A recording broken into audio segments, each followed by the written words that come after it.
ஒருவர் எச்சிலை ஒருவர் சாப்பிட்டால் அவர்களுடைய குணங்கள் வாசனைகளாக நமக்கு வரும்.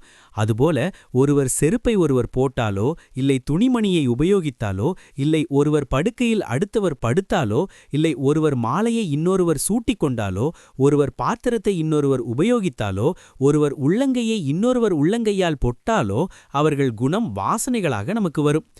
திருமணத்தின் பிறகு இருவருடைய மனமும் ஒத்துப்போக வேண்டும், சண்டை போடக்கூடாது என்றால் இருவேறு குடும்பங்களிலிருந்து வந்த இவர்களுடைய குணங்களும் வாசனைகளும் இருவருக்கும் ஒன்றாக வேண்டும்.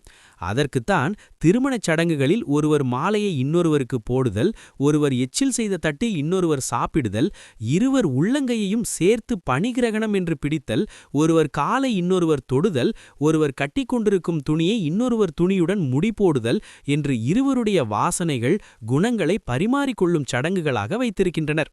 அதனால் மனமும் குணமும் வாசனைகளும் ஒத்துப்போனால் சண்டைகள் குறைந்து ஒற்றுமையாக வாழ்வார்கள் என்பதே காரணம். இதனால்தான் சாஸ்திரங்கள் மகான்கள் பக்தர்கள் சாப்பிட்ட எச்சிலை சாப்பிடு, அவர்களுக்கு கால் பிடித்துவிடு, அவர்கள் உடுத்திய வஸ்திரத்தை நீ வாங்கிக்கொள், அவர்களுக்கு போட்ட பூமாலையை நீ போட்டுக்கொள், அவர்கள் கால்பட்ட மண்ணை தலையில் போட்டுக்கொள் என்றெல்லாம் சொல்வதற்கு காரணமும் இதுவே. அப்படியாவது அவர்களிடம் உள்ள தெய்வீகத்தில் குணங்களில் வாசனைகளில் கொஞ்சமாவது அழுக்கு படிந்த நமக்கு தப்பித்தவறி வந்துவிடாதா என்ற காரணமே. கோவில்களில் இறைவனுக்கு சாத்திய புஷ்பங்கள் வஸ்திரங்கள் பிரசாதங்கள் நமக்கு கொடுக்கும் காரணமும் இதுவே. எனவே ஆபீஸ்லோ வெளியிடங்களிலோ ஒருவருடன் ஒருவர் பழகும்போது இவைகளை நாம் செய்யாதிருத்தல் நமக்கு நல்லது. ஃப்ரெண்ட்ஷிப் வேறு சுத்தமாக இருத்தல் வேறு, இரண்டையும் போட்டு குழப்பிக்கொள்ளாமல் பழக வேண்டும்.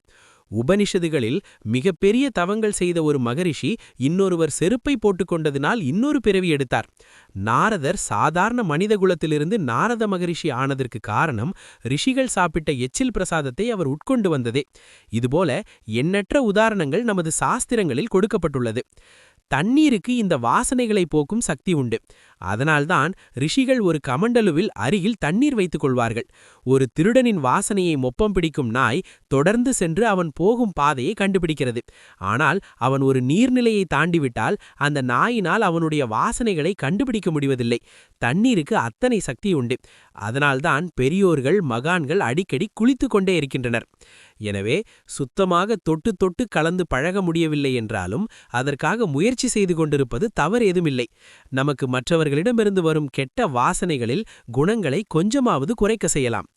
நன்றாக நினைவில் கொள்ளுங்கள், ஒருவரிடம் நாம் மிகவும் நெருக்கமானவராக காட்டிக்கொள்வதற்காக, வித்தியாசம் பார்க்கவில்லை என்பதை காட்டிக்கொள்வதற்காக நம் சுத்தத்தை விட்டு கொடுத்து எச்சிலை சாப்பிட்டு தொட்டு தொட்டு பேச வேண்டும் என்கிற அவசியமில்லை.